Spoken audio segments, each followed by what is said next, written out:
Eisenhower yang disampaikan oleh Menteri Luar Negeri Dallas ketika di Jakarta bulan Maret yang lalu dalam perjalanan keliling Asia Tenggara. Meskipun beliau kelihatan letih dari perjalanan yang jauh, Presiden Soekarno menunjukkan sifat pribadi beliau yang terkenal kepada orang-orang Amerika, sifat yang membuat beliau pemimpin yang dicintai di Indonesia selama 30 tahun. Dan sifatnya ini juga memikat hati rakyat Amerika di mana-mana. Selanjutnya, beliau menuju Gedung District of Columbia atau Gedung Kota Praja, ibu kota Washington.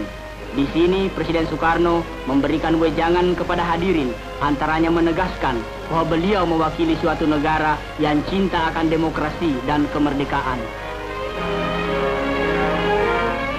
Beliau kemudian menerima lambang kunci kota dengan ucapan terima kasih dan memuji rakyat Amerika sebagai rakyat yang mempunyai cita-cita tinggi akan demokrasi. Kemudian menuju Gedung Putih.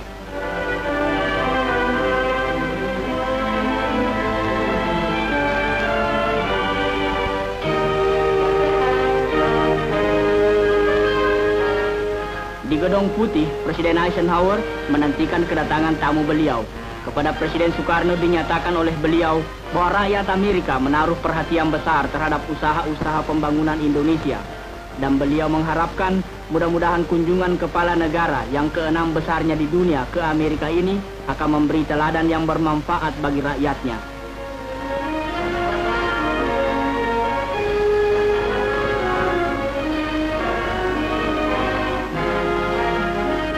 Kemudian Presiden Eisenhower berkenalan dengan Guntur dan selanjutnya menjamu tamu-tamu beliau untuk bersantap siang. Di kala itu Presiden Eisenhower mempersembahkan sebuah mangkuk perak tiruan asli daripada buatan Paul Revere, seorang pandai perak yang besar jasanya dalam revolusi Amerika dahulu. Presiden Soekarno yang sangat menghargai para pemimpin revolusi Amerika pernah memuji Paul Revere dalam pidato beliau di Konferensi Bandung tahun yang lalu. Suatu hadiah yang dipandang tepat. Dan sebaliknya, Presiden Soekarno menghadiahkan sebilah keris kepada Presiden Eisenhower.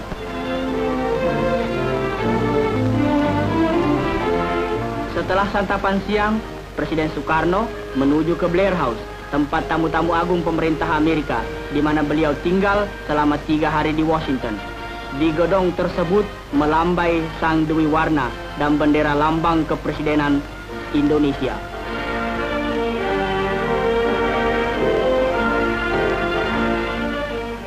Meskipun beliau letih benar, Presiden Soekarno tak ingin melupakan mereka yang ingin berkenalan dengan beliau. Esok harinya,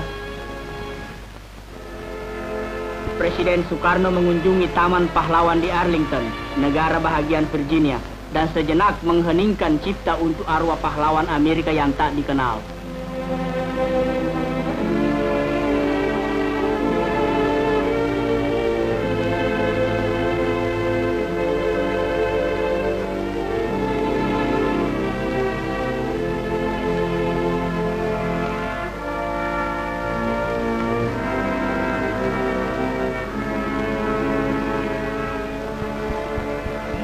Mengunjungi taman-taman pahlawan bagi seorang tamu hanyalah berupa sebagian daripada protokol.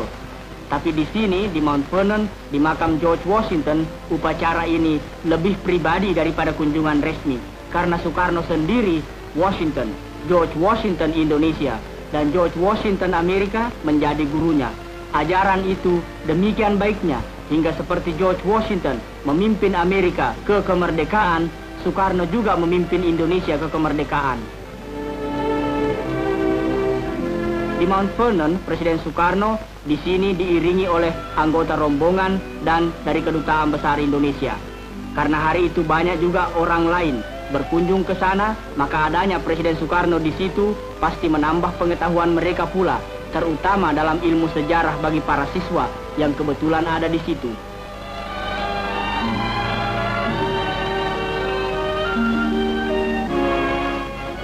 Kembali di ibu kota, Presiden Soekarno mendapat penghargaan istimewa ketika beliau berkesempatan berpidato di hadapan sidang gabungan Kongres Amerika Serikat. Beliau disambut oleh Ketua Dewan Kongres, Sam Rayburn, dan Wakil Presiden Nixon, dan para tokoh rakyat Amerika lainnya. Setelah mengucapkan terima kasih, Presiden Soekarno menyampaikan salam rakyat Indonesia. Kemudian, dengan tegas beliau mengutarakan asas-asas persahabatan antara Indonesia dan Amerika dan menjelaskan pula arti Pancasila yang disambut dengan meriah oleh para hadirin. Standing here before you, Mr. President and Mr. Speaker, and before all the other honorable members of this Congress, my thoughts, the thoughts of a man born in a cottage and grown up among poor people, go to the homes and hearts of the multitudes of the American people from all strata of your society, for whom you act as elected representatives.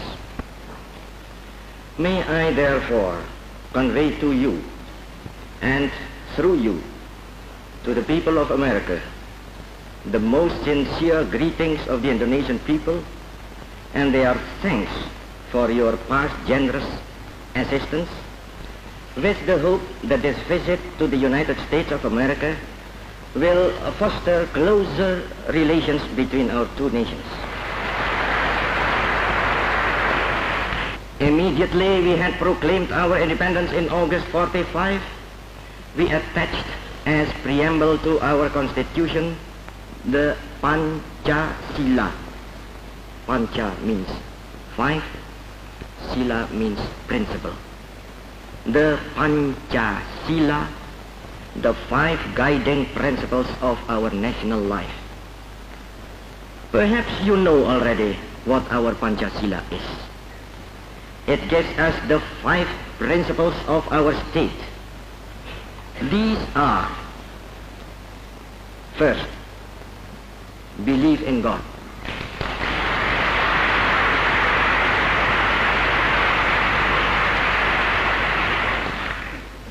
Second, nationalism. Third,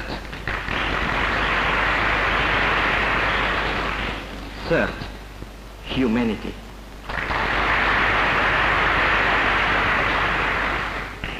Fourth, democracy.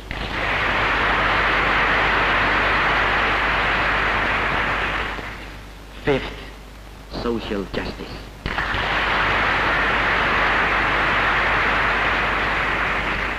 May God give us, America and Indonesia, the best friendship which has ever existed between two nations. Thank you. Dengan pidato yang jelas dan tegas, Presiden Soekarno lebih memikat hati para pemimpin rakyat Amerika ini dan sekali lagi mendapat tepuk tangan yang gemuruh ketika menyelesaikan pidatonya. Dengan acara yang begitu banyak, Presiden Soekarno sebagai seorang yang menaruh minat besar dalam seni lukis, sempat juga mengunjungi National Art Gallery yang terkenal di Washington ini. Guntur turut juga.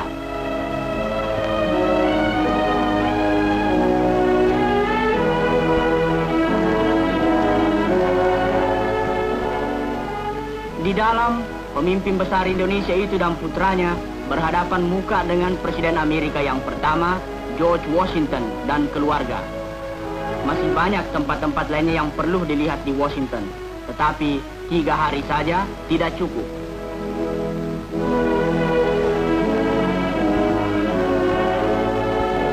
Tugu Washington hanyalah salah satu peringatan bagi kepala negara ini. Tapi melebihi tugu-tugu ialah rakyat. Pemuda Amerika, terutama dengan kepercayaannya dan keberanian yang begitu meresap di hati Presiden Soekarno dan putranya. Seperti juga para pelancong lain, mereka pun mengunjungi tugu peringatan Lincoln, pelopor perjuangan persamaan hak-hak perseorangan.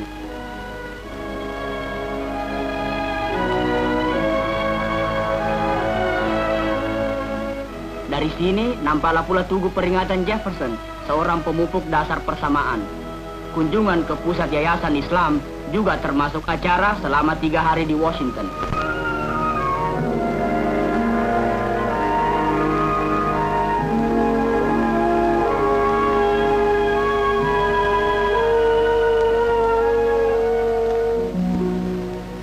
Kunjungan ke Washington dianggap belum lengkap bila mana tak melihat gedung Mahkamah Agung yang melindungi keadilan di Amerika Serikat. Persamaan keadilan di bawah undang-undang hukum. Sorenya diadakan resepsi bagi kalangan diplomatik di Kedutaan Besar Indonesia di Washington dan juga pertemuan ramah tamah dengan masyarakat Indonesia di ibu kota ini.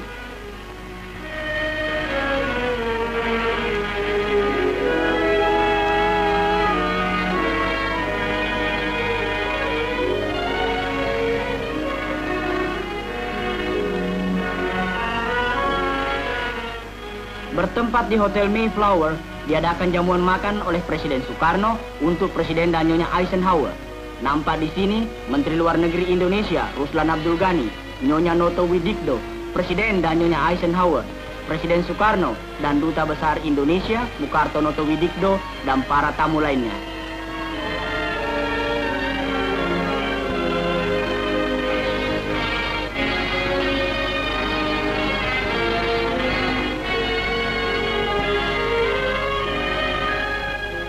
Karena masih banyak yang perlu dilihat, maka setelah 3 hari di Washington, Presiden Soekarno dan rombongannya menuju ke Charlottesville di negara bagian Virginia dan selama sehari semalam tinggal di Universitas Virginia. Dengan mengendarai mobil, beliau menuju ke selatan dan menyaksikan ladang-ladang dan tanah subur di sepanjang jalan. Berhenti di sana-sini untuk menemui rakyat, beliau juga mengunjungi perkebunan milik Mr. Johnson. Selain memberikan tanda tangan, beliau diberi penjelasan oleh Mr. Johnson tentang cara bekerjanya perusahaan koperasi di tempat itu.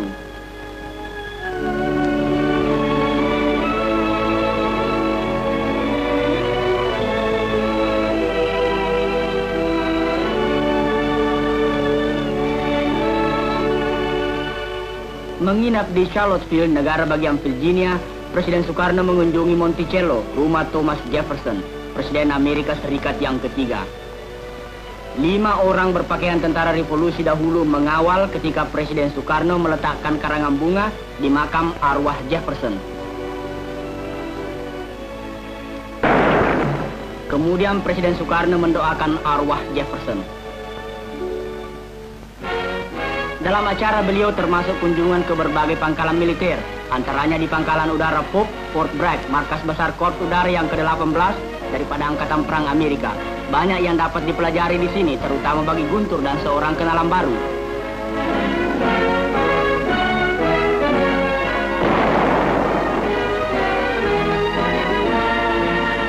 Presiden Soekarno dan Guntur kemudian diberi tanda mata atas kunjungan mereka ke Fort Bragg ini. Dan salah satu yang menarik perhatian ialah ketika diadakan demonstrasi oleh pasukan payung.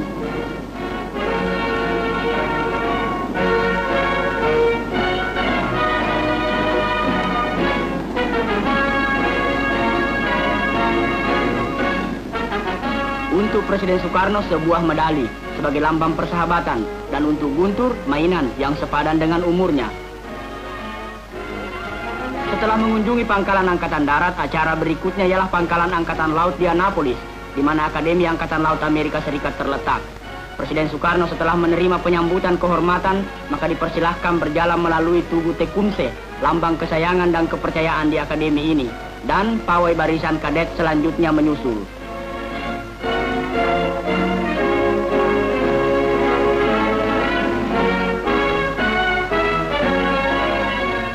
Perwira Merrill Collier mempersembahkan tanda mata kepada Presiden Soekarno sebagai peringatan atas kunjungan beliau ke Akademi Angkatan Laut ini.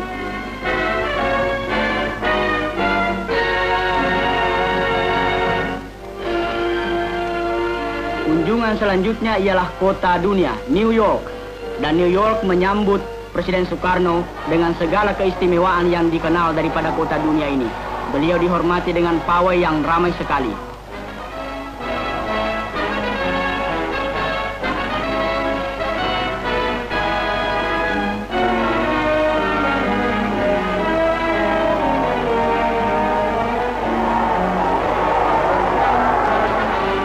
Di Gedung Kota Praja, beliau diterima oleh Wali Kota, Robert Wagner.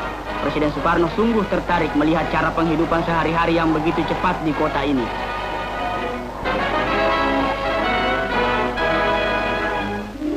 Empire State Building, gedung yang tertinggi di dunia. Presiden Soekarno menyatakan bahwasanya Amerika yang sesungguhnya tidak terletak di gedung-gedung pencakar langitnya, akan tetapi di jalan-jalan dan pasarnya yang ramai, serta rakyatnya yang bahagia. Kemudian resepsi ini diberikan oleh Konsul Jenderal dan Duta Besar Indonesia ke PBB, Nyonya Oswald D. Lord. Dr. Ralph Bunche disambut oleh Presiden Soekarno dan Nyonya Sujarwo. Henry Cabot Lodge, Ketua Delegasi Amerika ke Perserikatan Bangsa-Bangsa, juga hadir.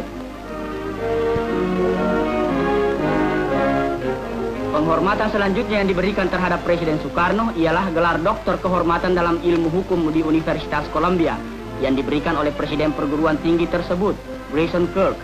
Presiden Soekarno dalam amanatnya sekali lagi memuji seorang pelopor Amerika, ialah Thoreau, dipuja Gandhi, membuktikan bahwa manusia tidak hanya bekerja bagi dirinya sendiri, tapi untuk seluruh umat manusia.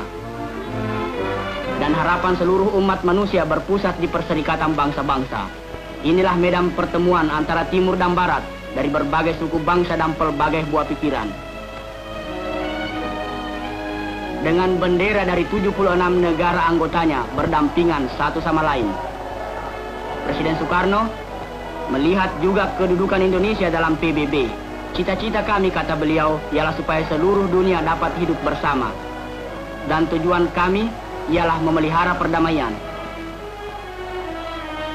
Sekretaris Jenderal PBB Dag Hammarskjöld yang baru saja kembali dari perjalanan misinya perdamaian ke Timur Tengah mengirim beliau.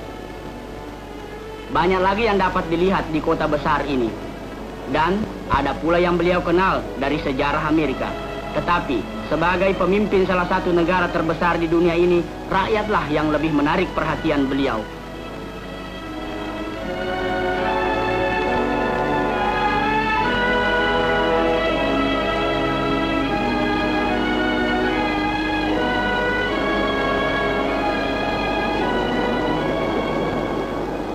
Seperti di sini ketika melihat tubuh George Washington yang baginya tak berupa patung belaka, tetapi seorang manusia. Dari New York hanya sebentar saja ke Philadelphia, yang artinya kota cinta persaudaraan. Di sini pun, seperti juga di tempat-tempat lainnya, diadakan penyambutan istimewa. Di kota Philadelphia inilah lonceng kemerdekaan pernah mendengung di tahun 1776. Memproklamirkan penandatanganan kemerdekaan di Gedung Merdeka. Tempat ini juga satu tugu peringatan revolusi Amerika.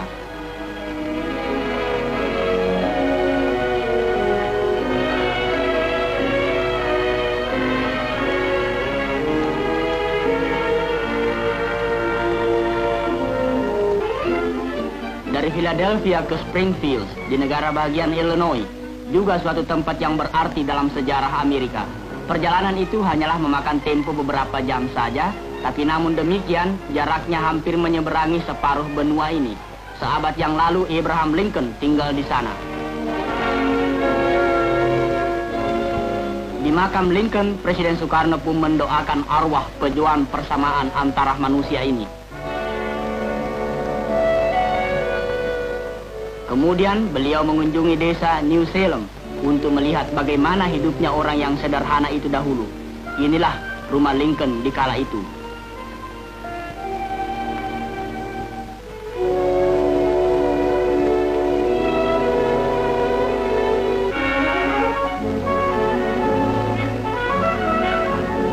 Selanjutnya Presiden Soekarno melihat-lihat daerah sekitarnya dan singgah di sebuah perkebunan di situ, di mana dipelihara sejumlah besar ternak.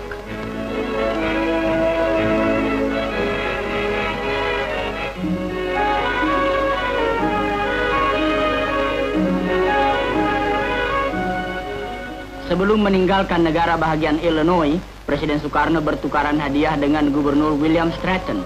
Presiden Soekarno menerima sekeping batu bata dari rumah Lincoln di Springfield, dan Gubernur Stratton menerima sepasang peralatan perak. Tempat berikutnya ialah ibu kota perindustrian mobil di dunia, Detroit. Di sini Presiden Soekarno mengunjungi pabrik-pabrik 3 perusahaan mobil terbesar Amerika. Tapi sebelumnya itu, beliau mengunjungi Universitas Michigan, di mana Presiden Harlan Hatcher memberikan juga gelar doktor kehormatan. Dari Ann Arbor, di mana perguruan itu terletak, dengan mobil rombongan Presiden Soekarno menuju ke Detroit dan sarang-sarang perusahaan mobil. Presiden maskapai Chrysler, Colbert, dan para pegawai tinggi di situ menyambut kedatangan Presiden Soekarno dan membawa beliau keliling pabrik mobil Plymouth. Yang memikat hati pegawai-pegawai di situ ialah sikap ramah tamah Presiden Soekarno.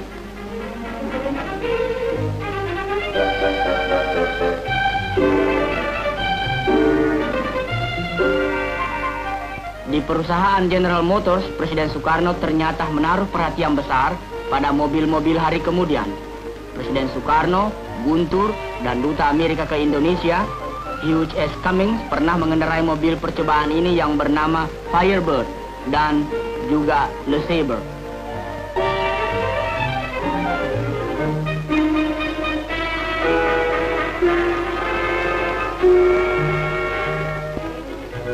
Yang paling menarik perhatian kunjungan ini ialah ketika Presiden Soekarno mencoba mobil hari kemudian itu. Harlow Curtis, Presiden General Motors, menghadiahkan sebuah model Otto Pontiac untuk Guntur. Guntur sangat gembira. Tetapi Presiden Soekarno juga ingin menumpanginya.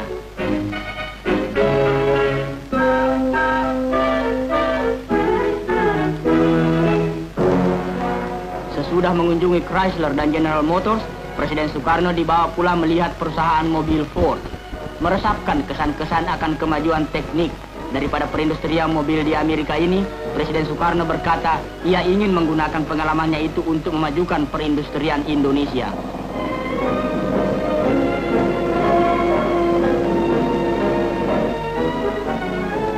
Inilah model kota hari depan menurut maskapai Ford. Dalam mengakhiri kunjungan selama 2 hari di Detroit, Presiden Soekarno juga melihat desa Henry Ford di Greenfield dan Museum Ford.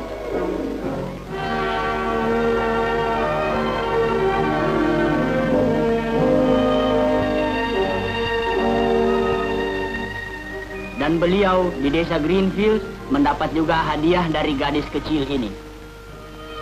Beliau dengan rombongannya mengajar anak-anak ini sebuah lagu Indonesia.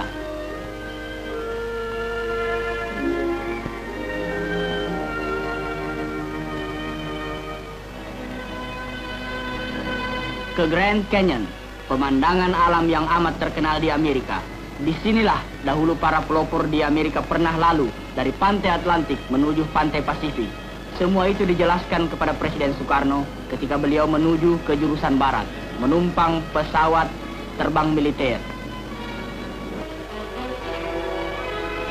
Kemudian mendarat di Arizona. Di negara bagian ini dan sekitarnya masih terdapat beberapa suku Indian Amerika di sana-sini.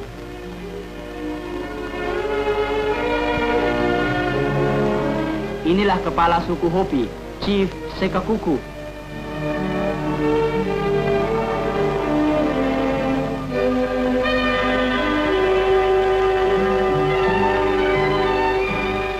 Acara kunjungan ke Grand Canyon ini agak lebih tenang daripada yang lain. Di sini, beliau dan Guntur disertai Duta Besar Cummings senang melihat tari-tarian suku Hopi Indian ini dengan memakai topi cowboy yang terkenal di sini.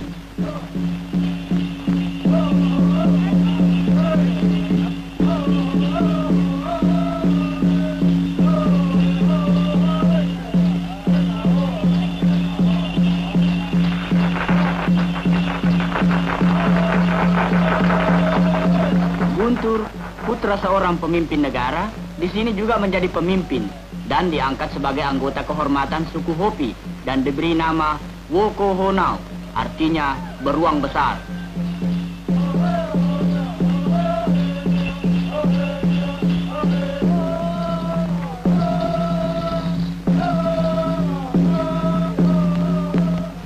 Tari-tarian itu sungguh meriangkan juga. Terutama bagi kepala kita yang baru, beruang besar.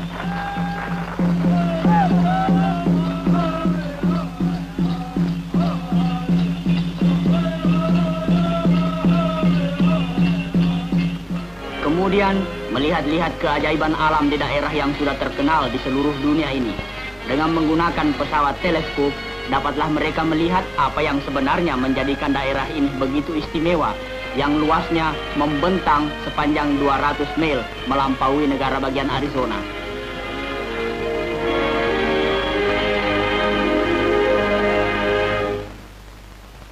Di seberang gunung-gunung terletak kota bidadari, Los Angeles. Dengan kedatangan Presiden Soekarno di sini, lengkaplah perjalanan beliau di benua Amerika. Dari Washington, New York, Philadelphia di bahagian pantai Atlantik, sampai ke Los Angeles di pantai Pasifik. 3.000 mil yang penuh berisikan kenang-kenangan maupun sejarah dan sambutan yang begitu hangat kemana saja beliau pergi. Beliau mengunjungi juga sekolah menengah Susan Miller Dorsey dan bercakap-cakap dengan para siswa maupun para guru di situ.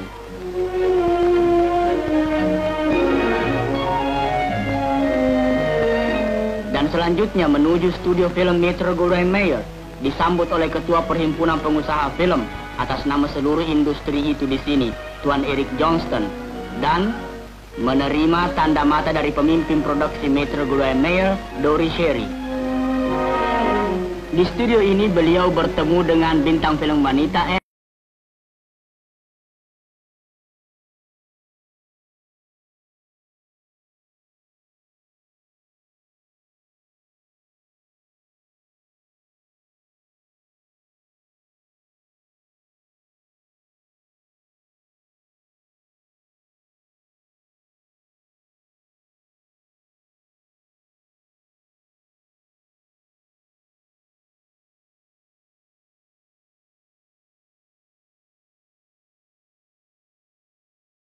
Mengagumkan adalah perkataan yang lebih tepat bagi Hollywood, ibu kota dunia film, di mana kenyataan menjelma dalam bentuk bayangan khayal di layar putih. Tapi dari semua itu, yang lebih istimewa lagi ialah suatu tempat bernama Disneyland, yang penuh dengan segala hiasan khayal bagi kanak-kanak, diciptakan oleh Walt Disney, yang di sini memperlihatkan kepada Presiden Soekarno buah keseniannya itu, yang ternyata tak terbatas kepada film-film karikatur saja.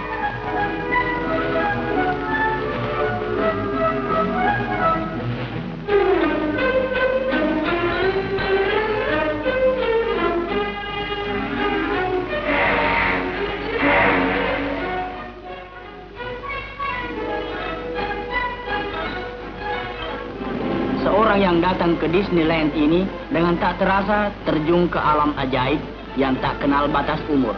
Semua berpengaruh dan hiduplah kita di alam yang riang gembira. Di sini pula sejenak kita merasa seakan-akan melayang ke angkasa bagaikan roket.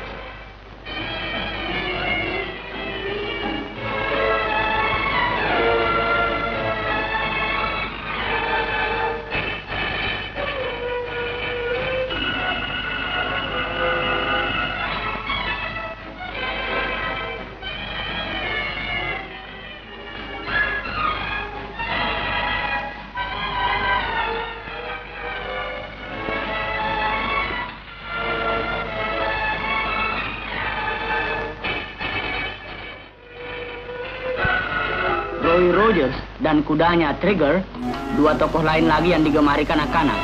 Seekor kuda yang cukup terlatih, Trigger dapat berhitung dan berheja juga dengan caranya sendiri, meskipun penghidupannya bergantung kepada lensa kamera.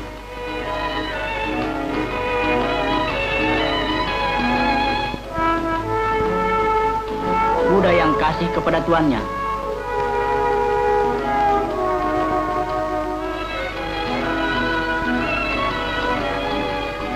Guntur berkesempatan juga mempelajari kepandaian melempar tali. Coba kita lihat kepandaianmu dengan pistol koboi. Inikah yang Tuan maksudkan? Dalam suatu resepsi pada petang harinya, Ronald Reagan, Randolph Scott dan istrinya, Walter Pitchen, Rory Calhoun dan istrinya, Gregory Peck dan istrinya, semua hadir. Suatu jamuan resmi yang dikunjungi oleh bintang-bintang layar putih diberikan oleh Ketua Perhimpunan Pengusaha Film Amerika, Eric Johnston, untuk menghormati kunjungan Presiden Soekarno kemari. Duduk di samping Presiden Soekarno, Nyonya Herbert Yates, wartawan Hedda Hopper bersama George Murphy, tamu kehormatan dan tuan rumah.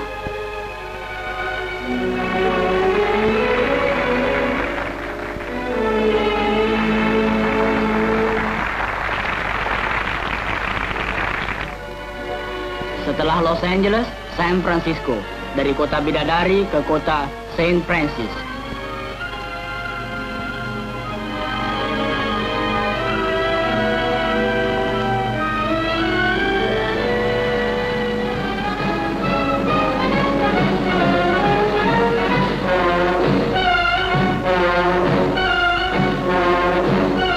Di sini Presiden Soekarno melihat-lihat kota San Francisco, pintu gerbang Amerika ke timur, suatu kota kuno yang bersejarah, di mana piagam Perserikatan Bangsa-Bangsa dijelmakan.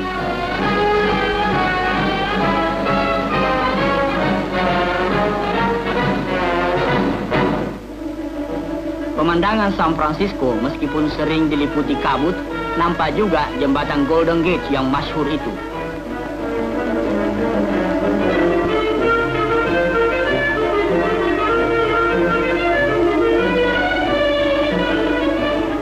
Bentuk tramnya yang begitu kolot, dan Hotel Mark Hopkins, di mana dari puncaknya orang dapat melihat seluruh kota San Francisco membentang di bawah. Daerah Tionghoa, pasar nelayan yang terkenal dengan hasil laut dan makanannya.